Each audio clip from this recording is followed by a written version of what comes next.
มาที่มาองบวชเพื่อจะถวายองบวชเนาะจะพาญาติโยมทุกคนนั่นแหละคนละบางมาถวายองบวชกันถวายองบวชเทียบกับอะไรผู้ว่าไม่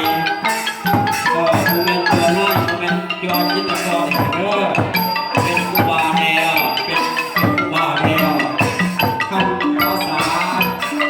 สวรรค์เขตครับสวรรค์เขตครับสวรรค์เขตเดียวเป็นหน้าเดียวเป็นหน้าเดียวเป็นหน้าเดียวตอนนี้เป็นภาษาทั้งวกวางเขาเกิดมาสาธุ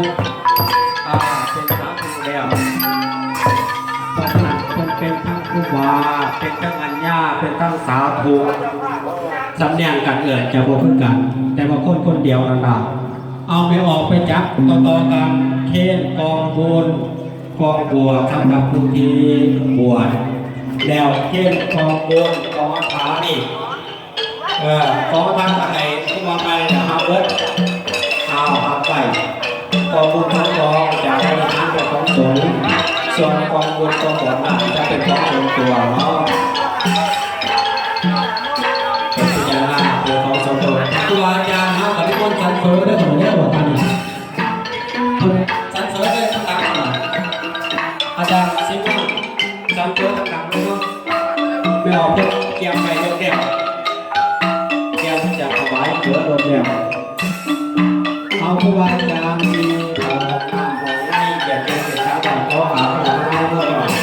ข้าวต่างหลังเป็นเกี่ยวไปนั่งโต๊ะเลยนั่งกลางเลยคนนั้นจะคือสลาเนาะ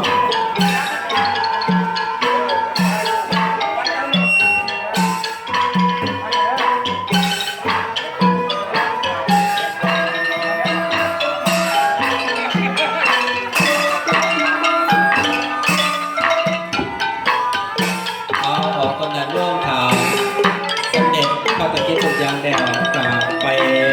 เก็บเผยความกันอีกเด้อยาคำข่าวเรื่องเก็บเผยความกันก่อนเก็บเผยความกันเป็นการสำเร็จสิ้นสำเร็จสิ้นสมาธิทางหนังทางครูบาอาจารย์ทางหนังกับพระรอทางหนังฟ้องขอขอบด้วยปัจจัยบรรดาเจ้าภาพอย่างโยมเพราะว่าถ้าเป็นเจ้าภาพกองบวชสายก็ดีไม่ว่าจะเป็นเจ้าภาพกองบุญก็ดีไม่ว่าจะเป็นเจ้าภาพผู้เกียรติก็ดีไม่ว่าจะเป็นเจ้าภาพทำอาหารไม่ว่าจะเป็นเจ้าภาพอาหารทำข้าวทุกสิ่งทุกอย่างก็ดี